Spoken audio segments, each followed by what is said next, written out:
자, 여기가 바로 좋습니다. 여기는 하버드의 컴퓨터 사이언스라는 지적 탐구 그리고 프로그래밍이라는 예술에 대한 입문 수업 CS50입니다. 제 이름은 데이빗 말란. 이번 시간은 0주차입니다. 오늘 수업이 끝날 때쯤이면 여러분은 여기에 설치된 전구들이 무엇을 나타내는지 뿐만 아니라 그리고 훨씬 더 많은 사실을 알게 되리라 확신합니다. 하지만 먼저 방 안의 코끼리부터 다뤄봅시다.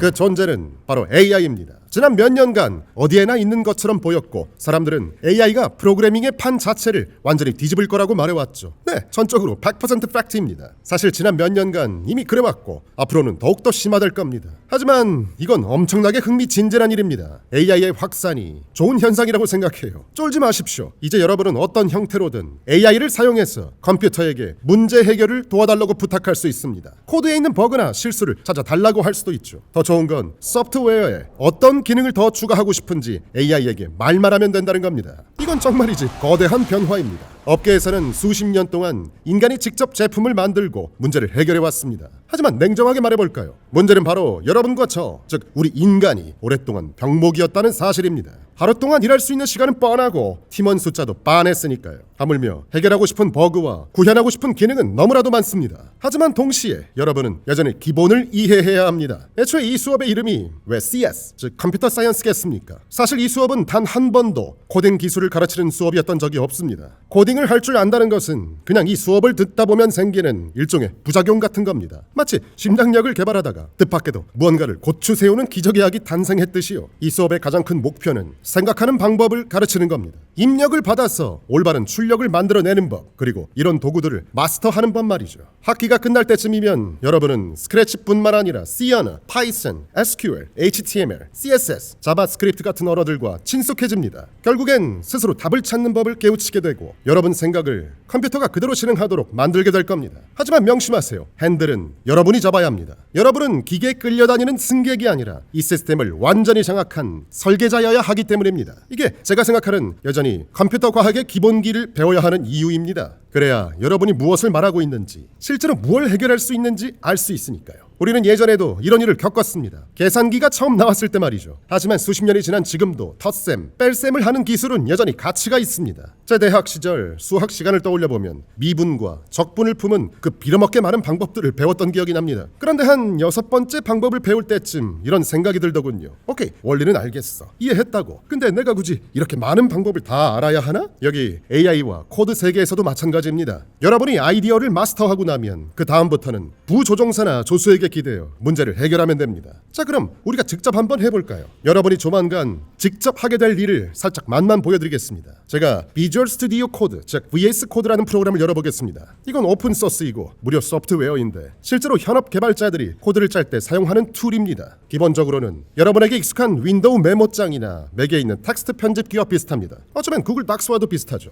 다만 워드 프로세서처럼 굵게 쓰기나 밑줄 긋기 같은 기능이 없을 뿐입니다. 다음번에 더 자세히 소개하겠지만 오늘은 이런 환경에서 뭘 할 수 있는지 맛만 봅시다. 자, 이미 실행된 VS 코드로 화면을 넘겼습니다. 화면 아래쪽에 터미널이라고 불리는 창이 보입니다. 이 터미널 창에다가 명령어를 입력해서 컴퓨터에게 일을 시키는 겁니다. 자, 토론을 위해 가정을 하나 해봅시다. 내가 나만의 챗봇을 만들고 싶다고 칩시다. 챗GPT나 제미나이, 클로드 같은 거 말고 당신만의 챗봇을 만드는 거죠. 그래서 저는 chat.py라는 프로그램을 짤 겁니다. 제가 지금 쓰고 있는 언어는 파이썬이라고 부릅니다. 익숙하지 않으셔도 괜찮습니다. 여러분만 모르는 게 아니니까요. 물론 몇 주 안에 배우게 됩니다. 파일 위쪽에는 코드를 작성하고 아래쪽 창에서는 코드를 실행할 겁니다. 요즘에는 AI 기술을 이용해서 나만의 챗봇을 만드는 게 얼마나 쉬워졌는지 보여드리죠. 자, from OpenAI, OpenAI를 소환합니다. 이게 무슨 뜻인지는 차츰 배우겠지만 저는 지금 OpenAI라는 거대 기업이 제공하는 API 위에서 나만의 프로그램을 짜려는 겁니다. 그들이 제공하는 기능에 내 코드를 갖다 붙이는 거죠. 저는 클라이언트라는 프로그램을 만들 겁니다. 이건 OpenAI의 소프트웨어를 사용할 제 프로그램을 말합니다. 그리고 소프트웨어에게 응답을 요청할 겁니다. client.responses.create 뭐 뜻은 나중에 알게 되겠죠. 그리고 이 괄호 안에다가 이렇게 말할 겁니다. 내가 이 API에 던져줄 입력, 즉 질문은 한 문장으로 CS50이 뭐지? 마치 챗GPT한테 물어보는 것과 똑같죠. 혹시 챗GPT나 AI에 익숙하시다면 모델이 있다는 걸 아시겠죠. 이건 통계학적 모델인데 AI의 성능을 결정하죠. 저는 챗GPT5라고 쓰겠습니다. 오늘 기준으로 최신 버전이니까요. 이제 아래쪽 터미널 창에서 다른 명령어를 실행합니다. python chat.py. 만약 제가 오타를 내지 않았다면 저는 지금 chatgpt.com 웹사이트가 아니라 제가 짠 코드로 오픈AI에게 질문을 던질 수 있게 됩니다. 대답을 눈으로 확인해야겠죠. 그래서 저는 프린트 명령을 써서 그 응답을 화면에 출력하라고 시킬 겁니다. 다 합쳐서 10줄. 아니 빈줄을 빼면 10줄도 안 되는 이 코드로 저는 저만의 챗봇을 구현했습니다. 물론 지금은 하드코딩 되어 있습니다. 즉 오직 한 가지 질문에만 대답하도록 영구적으로 설정돼 있다는 뜻이죠. 자, 손가락을 꼬고 행운을 빌어봅시다. 엔터. CS50은 하버드 대학교의 컴퓨터 과학 입문 수업으로 지적 탐구와 프로그래밍의 예술을 다룹니다. 문제 해결, 알고리즘, 데이터 구조 등을 C, 파이썬, SQL 같은 언어로 배운답니다. 오케이, 흥미롭네요. 하지만 프로그래밍을 좀 더 역동적으로 만들어 봅시다. 코드를 바꿔서 사람에게 질문이 뭡니까? 라고 직접 물어보게 하면 어떨까요? 이 딱 한 가지 질문을 넘어 더 많은 주변 정보를 알고 싶을 수 있으니까요. 그래서 위쪽 코드를 수정해서 이렇게 칩니다. prompt equal input. 이것도 나중에 자세히 배우겠지만 이제 고정된 질문 대신 사용자가 직접 궁금한 걸 타이핑할 수 있게 입력창을 열어주겠다는 뜻입니다. 그리고 아래쪽을 보시면 프로그래밍 경험이 아무리 전무하더라도 직관적으로 알 수 있을 겁니다. equal, 이 등호 기호는 사용자 답변을 프롬프트라는 변수에 저장하라는 뜻입니다. 수학의 x나 y처럼요. 우리는 그걸 프롬프트라고 부르기로 하죠. 자, 이제 오픈AI에게 줄 입력값을 방금 우리가 만든 프롬프트로 바꿉니다. 이제 이건 인간이 타이핑한 어떤 내용이든 담을 수 있는 그릇이 된 겁니다. 다시 한번 실행해 볼까요? python chat.py 엔터. 손가락 끄고 자, 이제 입력을 기다리며 깜빡거리네요. 뭐라고 물어볼까요? 한 문장으로 말해줘. CS50이 뭐야? 엔터. 아까랑 비슷하지만 살짝 다른 답변이 돌아올 겁니다. 질문을 조금 더 줄여볼까요? 다시 실행해서 한 단어로 말해줘. CS50이 뭐야? AI가 말을 잘 듣나 봅시다. 오, 코र्스, 수업. 틀린 말은 아니네요. 자, 이번엔 좀 장난을 쳐봅시다. 한 단어로 말해줘. 하버드랑 스탠포드 중에 어디가 더 좋아? 제발 잘 골라야 할 텐데.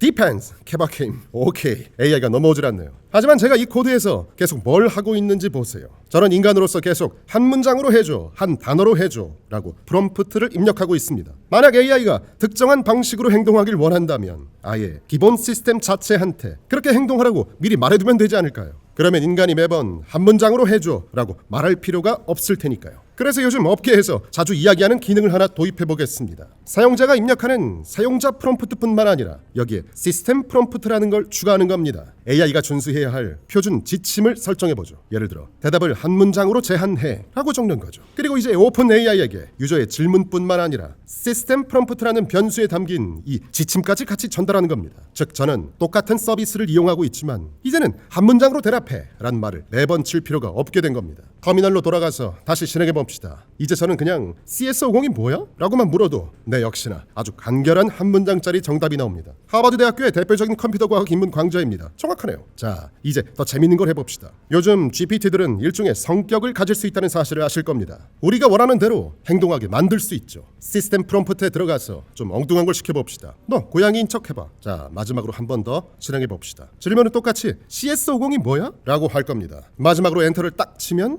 뭐라고 나올까요? CS50은 하버드의 컴퓨터 과학 수업으로 프로그래밍, 알고리즘 등을 가르치며 온라인에서 무료로 들을 수 있다. 야옹! 특정 행동을 유발하기에는 충분했군요. 이게 바로 프로그래밍의 힘입니다. 여러분은 아직 다 이해하지 못할 수도 있는 10줄짜리 텍스트로 꽤 강력한 기능 혹은 방금처럼 엉뚱한 기능을 만들어낼 수 있습니다. 자, 여기까지가 우리가 도달할 최종 목표입니다. 이런 코드를 짜고 그 이상을 해내는 일 말이죠. 하지만 이제 진짜 처음으로 들어가서 우리가 어떻게 여기까지 갈 수 있는지 기초부터 시작해 봅시다. 자, 다시 기초로 돌아가 봅시다. 결국 컴퓨터 사이언스와 밀접한 개념은 컴퓨팅 사고인데 이는 컴퓨터 과학에서 얻은 힘을 현실 속 문제 해결에 적용하는 학문입니다. 그게 컴퓨터 과학의 본질입니다. 프로그래밍은 그 과정에서 배우는 도구일 뿐입니다. 우리는 문제를 해결하기 위해 해결코자 하는 어떤 입력을 집어넣고 비밀 레시피와 같은 어떤 알고리즘을 통과하면 출력값이 나오게 됩니다. 그렇다면 이 입력과 출력을 컴퓨터는 도대체 어떻게 표현할까요? 컴퓨터는 영어로 말하지 않습니다. 한국어도 아니죠. 우리 인간이 평소에 쓰는 숫자는 단항 표기법이라고 부릅니다. 단순히 하나씩 늘려가는 거죠. 하나, 둘, 셋, 넷, 다섯. 하지만 이 방식이라면 6부터 11, 그 이상을 세려면 다른 사람의 손이나 제 발가락까지 동원해야 할 겁니다. 자, 하나, 둘, 셋, 넷, 다섯. 이건 그저 손가락 개수만 셉니다. 하지만 만약 우리가 손가락 패턴을 이용한다면 어떨까요? 손가락 하나하나에 어떤 의미를 부여하는 겁니다. 자, 아무것도 안 들면 0입니다. 그리고 1을 세려면 엄지를 듭니다. 이게 1입니다. 자, 숫자 2입니다. 아마 여러분은 본능적으로 이렇게 엄지와 검지를 펴는 권총 모양을 생각하셨겠지만 아닙니다. 여기서는 검지 하나만 딱 올리는 게 2입니다. 그럼 3은요? 2와 1, 즉 검지와 엄지를 합치면 됩니다. 이렇게 두 개를 펴면 3이죠. 자, 다음은 4인데 오해하지 마십시오. 나쁜 의도는 없습니다. 이렇게 중지 하나만 올리면 이게 4입니다. 여기서 2를 더하면 5, 4에 2를 더하면 6, 다 합치면 7. 보세요. 겨우 손가락 3개로 숫자 7까지 왔습니다. 이런 식으로 계속 하다 보면 우리는 한 손만 가지고도 5가 아니라 무려 31까지 셀 수 있게 됩니다. 그러나 손가락을 힘들게 올렸다가 또 굳이 내리는 단항 표기법 대신 다른 시스템을 쓰면 편해지는데 이진법은 어떻습니까? 개념은 단항 표기법과 동일하며 모든 컴퓨터에 적용되는 시스템입니다. 그래서 컴퓨터 엔지니어들은 스위치가 켜진 참된 상태를 1, 스위치가 꺼진 거짓 상태를 0이라 부르기로 약속했습니다. 그리고 이 0과 1, 이 하나하나의 단위를 비트라고 부릅니다. 바이너리 디지트의 줄임말이죠. 자, 여기 전구가 있습니다. 지금은 꺼져 있으니 0입니다. 물론 컴퓨터 안에 실제로 작은 전구가 들어있지는 않지만 수백만 개의 작은 트랜지스터가 있습니다. 전구 켜짐 상태는 약간의 전기를 포착해 전구를 켜는 것과 같은 효과를 내고 반대로 스위치가 꺼지는 효과도 낼 수 있습니다. 트랜지스터가 꺼지면 전기가 소모되어 0이 됩니다. 자, 이제 이 전구들로 숫자를 세어봅시다. 모두 꺼져 있으면 당연히 0입니다. 1의 자리를 켜면 1입니다. 그럼 숫자 2를 만들고 싶으면 어떻게 해야 할까요? 십진법처럼 2라는 숫자는 없으니까 자릿수 하나를 올려야 합니다. 1의 자리는 끄고 2의 자리를 켭니다. 이게 이진법에서의 2입니다. 숫자 3은요. 2의 자리와 1의 자리를 모두 켜면 됩니다. 2 플러스 1은 3이니까요. 숫자 4는요. 이제 4의 자리를 켜고 나머지는 다 끄면 됩니다. 이런 식으로 우리는 겨우 전구 3개만 가지고도 0부터 7까지의 숫자를 표현할 수 있습니다. 만약 전구가 8개, 16개, 32개로 늘어난다면 우리는 수십억, 수조 개의 숫자를 표현할 수 있게 됩니다. 이게 바로 여러분의 스마트폰과 노트북 안에서 지금 이 순간에도 일어나고 있는 일의 본질입니다. 우리가 일상에서 쓰는 십진법 123이라는 숫자가 있다면 우리는 오른쪽부터 1의 자리, 10의 자리, 100의 자리라고 부릅니다. 10을 곱할 때마다 자릿수가 올라가죠. 100 곱하기 1 플러스 10 곱하기 2 플러스 1 곱하기 3 이렇게 해서 100 플러스 20 플러스 3이 나오고 우리가 아는 123이 나오는 거죠. 십진법이든 이진법이든 아니면 다른 진법 체계든 간에 기본 원리는 똑같습니다. 여기 보시면 십진법으로 표현된 세 자리 수가 있습니다. 제가 이 숫자를 알 수 있는 건 각 숫자 위에 있는 자릿수 표시 때문이죠. 여기서 어떤 패턴이 있을까요? 10의 0승, 10의 1승, 10의 2승이 있는데 각 열마다 최대 10자리 숫자들을 쓸 수 있습니다. 만일 우리가 그 숫자를 대부분을 없애고 이진수로 바꾼다면 우리가 컴퓨터 전기를 10단계로 구분하는 것보다 전기가 on, off 둘 중 하나인 상태를 구분하는 게 극도로 쉽다는 사실에 부합합니다. 서로 다른 전기량을 10단계로 구현하는 건 일단 어렵고 번거로울 뿐만 아니라 그냥 on-off 방식이 훨씬 단순 명료 세련된 하드웨어입니다. 그럼 10에서 이진법으로 바꿔보면 맨 오른쪽은 1의 자리입니다. 2의 0승은 1, 그 다음은 2의 자리, 2의 1승은 2, 그 다음은 4의 자리가 됩니다. 2의 2승은 4. 이 과정을 전구에 다시 빗대자면 모든 전구를 다시 끄면 즉 off 다시 말해서 000이 되는데 4 곱하기 0, 2 곱하기 0 그리고 1 곱하기 0이 되어서 결과는 여전히 0입니다. 반대로 맨 왼쪽에 있는 전구 하나만 켜면 켜지면 1, 꺼지면 0이니까 4 곱하기 1에다가 나머지 2 곱하기 0, 1 곱하기 0을 더하면 정답은 4가 됩니다. 자, 그럼 전구를 3개 모두 켜봅시다. on 즉 111 상태죠. 계산해볼까요? 4 곱하기 1 더하기 2 곱하기 1 더하기 1 곱하기 1 전부 합치면 7이 됩니다. 이런 식으로 우리는 비트만 늘려주면 표현할 수 있는 숫자를 무한히 확장할 수 있습니다. 자, 그럼 우리가 아는 숫자를 이진법으로 빠르게 표현해 보겠습니다. 모두 꺼진 상태, 이게 0입니다. 오른쪽 하나만 켜면 이게 1, 가운데만 켜면 자 자릿수 올려서 이게 2, 오른쪽 추가 거기에 1 더해서 3, 왼쪽만 켜면 다시 자릿수 올려서 이게 4, 오른쪽을 추가하면 그리고 5. 자 보세요. 이렇게 그릴 수밖에 없는 이유가 뭘까요? 지금 우리 컴퓨터에겐 오직 숫자 0과 1만 있기 때문입니다. 컴퓨터 내부에는 숫자 2도 없고 3도 없고 심지어 숫자 9 같은 건 존재하지 않습니다. 그래서 잠시 후 이를 올림하게 될 거예요. 가운데를 추가하면 그리고 6, 모두 켜면 그리고 7로 가려면 이제 111이 되어야 하는데 그럼 8은 어떻게 표현할까요? 지금 우리에겐 전구가 3개뿐이고 다 켜봤자 합계는 7입니다. 더 이상 켤 전구가 없죠. 맞습니다. 자릿수를 하나 더 추가해야 합니다. 이제 4비트가 되는 겁니다. 8의 자리가 생겼으니까요. 3비트로는 7까지 셀 수 있었지만 4비트가 되면 우리는 15까지 셀 수 있게 됩니다. 이걸 계속 늘려서 만약 자릿수가 8개가 된다면 어떨까요? 우리는 이걸 8비트 혹은 컴퓨터 과학에서 가장 유명한 단위인 1바이트라고 부릅니다. 8자리 이진수, 즉 1바이트가 있으면 우리는 0부터 255까지 총 256까지 숫자를 표현할 수 있습니다. 옛날 컴퓨터에는 256까지 색상만 표시할 수 있었죠. GIF로 된 움짤 이미지 파일은 태생적으로 2의 8승, 즉 256까지 색상으로 이루어졌죠. 자, 여기까지는 좋습니다. 우린 이제 0과 1만 가지고도 세상에 어떤 숫자든 표현할 수 있게 됐습니다. 이 개념이 중요한 이유는 이번에는 여러분께 익숙한 윈도우나 맥으로 예를 들어볼까요? 여러분은 아마 OS가 예전에 32비트에서 결국 모두 64비트로 바뀌었다는 사실을 알고 계실 겁니다. 겨우 32에서 64, 2배 늘어난 거 아니냐고요? 천만에요. 32비트로 표현할 수 있는 숫자는 약 40억 개, 즉 4GB였습니다. 그래서 옛날 컴퓨터들은 램을 4기가 이상 꽂아도 인식을 못했죠. 공간이 꽉 찼으니까요. 하지만 64비트는 32비트의 2배가 아닙니다. 32비트를 32비트 번 곱한 숫자입니다. 그 크기는 무려 1844경이 넘습니다. 크기로 비유하자면 32비트가 스마트폰 한 대라면 64비트는 지구 전체만한 크기입니다. 이걸 숫자로 보면 지구상에 있는 모든 모래알을 세고도 남을 숫자입니다. 우리는 이제 죽을 때까지 다 쓰지도 못할 만큼 무한에 가까운 메모리 공간을 갖게 된 겁니다. 단지 비트 수만 2배로 늘렸을 뿐인데 말이죠. 하지만 여기서 아주 중요한 의문이 생깁니다. 우리는 컴퓨터로 숫자 계산만 하는 게 아니잖아요. 여러분은 컴퓨터로 이메일도 쓰고 리포트도 쓰고 유튜브 댓글도 답니다. 도대체 글자는 어떻게 표현할까요? 숫자밖에 모르는 이 기계 덩어리가 어떻게 A라는 알파벳을 이해하는 걸까요? 답은 아주 단순합니다. 우리 인간들이 약속을 했기 때문입니다. 수십 년 전 초창기 미국 컴퓨터 과학자들은 다 같이 모여서 어떤 투표를 했습니다. 자, 우리 65라는 숫자를 알파벳 대문자 A라고 부르기로 약속합시다. 그럼 66은 B로 하죠. 67은 C, 이런 식으로 말이죠. 이 약속된 지도 혹은 기준을 우리는 ASCII 코드라고 부릅니다. 자, 여기 전구 8개가 있습니다. 우리가 만약 대문자 A를 표현하고 싶다면 컴퓨터는 A라는 글자를 모릅니다. 대신 약속된 숫자 65를 떠올리죠. 65를 이진수로 바꾸면 이렇게 됩니다. 컴퓨터에게 이 패턴으로 전기 신호를 보내면 컴퓨터는 찰떡같이 알아듣습니다. 65번이네? 사용자한테는 A라고 보여줘야지. 똑같은 원리로 B는 66번이고 하이라는 단어도 결국은 72번과 105번이라는 숫자의 나열일 뿐입니다. 33번 느낌표까지 썼다면 꽤나 강렬한 인사를 인터넷을 통해 3바이트 전송한 셈이죠. 여러분이 친구에게 보내는 턱 메시지, 지금 읽고 계신 이메일, 논문, 소설책, 이 모든 것은 결국 수많은 0과 1들이 만들어낸 거대한 숫자 덩어리일 뿐입니다. 단지 우리 눈에만 글자로 보이도록 약속되어 있을 뿐이죠. 그런데 문제가 하나 있습니다. ASCII 코드는 미국 사람들이 만들어서 영어 알파벳만 표현할 줄 압니다. 그럼 포르투갈어, 한국어, 중국어, 그리고 여러분이 사랑하는 이모지는 어떡할까요? 그래서 더 큰 약속이 생겼습니다. 바로 유니코드입니다. 숫자를 8비트보다 훨씬 더 많이 써서 이 세상 모든 언어와 표정까지 다 담기로 한 거죠. 2015년 옥스퍼드 사전이 기쁨의 눈물을 흘리는 얼굴 이모지를 올해의 단어로 선정한 사실이 있습니다. 문화적으로는 이미 이모지는 그림이 아니라 엄연히 문자이고 단어입니다. 그러나 컴퓨터 사이언스로 보면 결코 그림이 아닙니다. 그저 컴퓨터가 약속된 번호를 받아서 화면에 띄워준 숫자일 뿐입니다.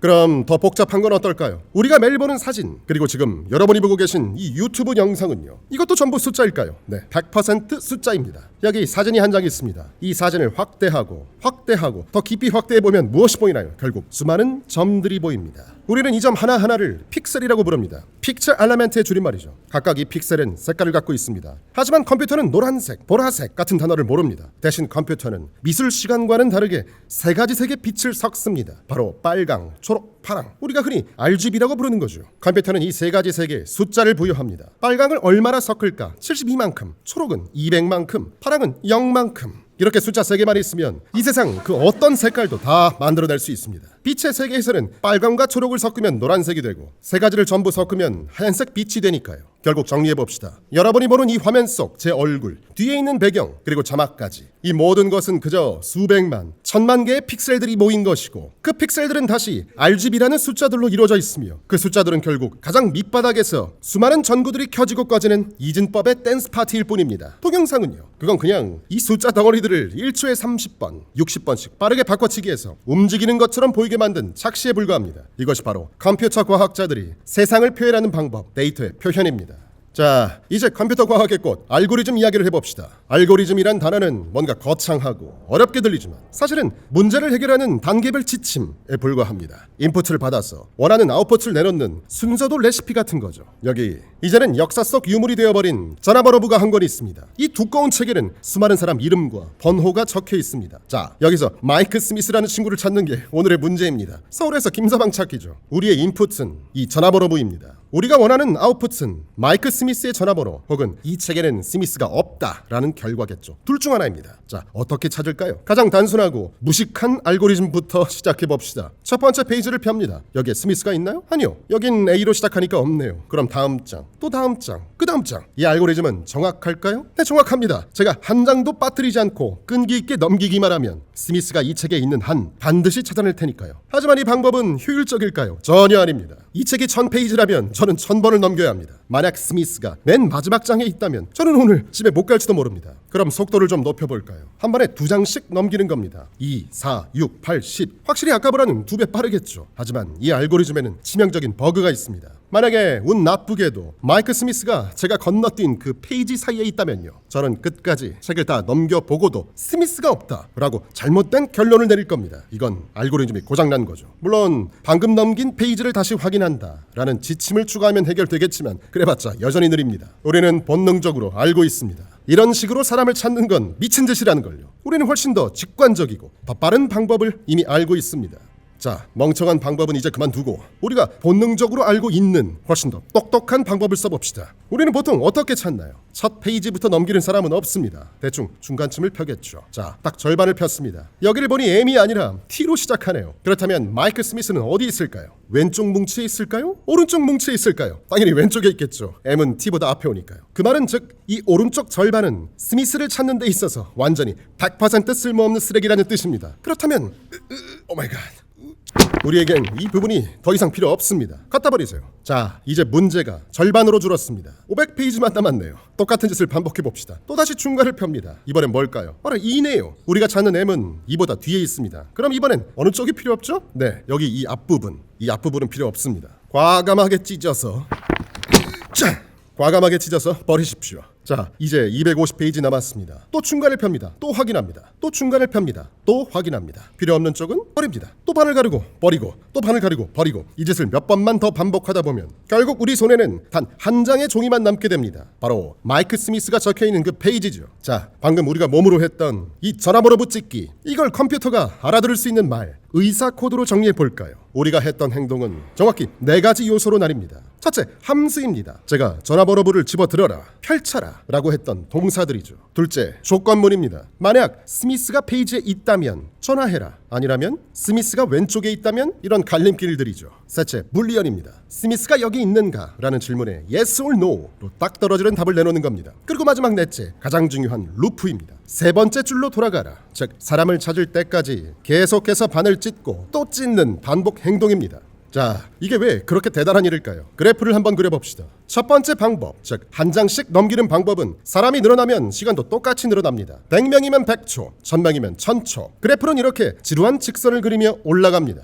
하지만 두 번째 방법, 방금 우리가 책을 찢어버린 그 방법은 다릅니다. 사람이 아무리 늘어나도 시간은 거의 늘어나지 않습니다. 그래프는 바닥을 기어가는 아주 아름다운 곡선을 그립니다. 이 차이를 극단적으로 보여드리죠. 전화번호부가 더 두꺼워져서 전 세계 인구 혹은 페이스북이나 구글 사용자 수만큼 약 40억 명 이름이 적혀있다고 상상해봅시다. 첫 번째 방법으로 마이크 스미스를 찾으려면 최악의 경우 40억 번을 넘겨야 합니다. 아마 여러분이 죽기 전에는 못 찾을 겁니다. 하지만 두 번째 방법, 책을 반으로 찢고 또 찢는 방법을 쓴다면 몇 번이나 찢어야 할까요? 40억 명을 반으로 줄이고 20억, 10억, 5억 계속해서 반으로 줄여나가면 딱 한 명 남을 때까지 과연 몇 번이나 걸릴까요? 단 32번입니다. 믿겨지십니까? 40억 번 대 32번. 이건 속도의 차이가 아닙니다. 차원이 다른 겁니다. 여러분이 아무리 빠른 슈퍼컴퓨터를 가져와도 멍청한 알고리즘을 쓴다면 현명한 알고리즘을 쓰는 낡은 노트북을 절대 이길 수 없습니다. 이것이 바로 우리가 코딩을 하기 전에 알고리즘을 배워야 하는 이유이자 컴퓨터 사이언스의 위대함입니다.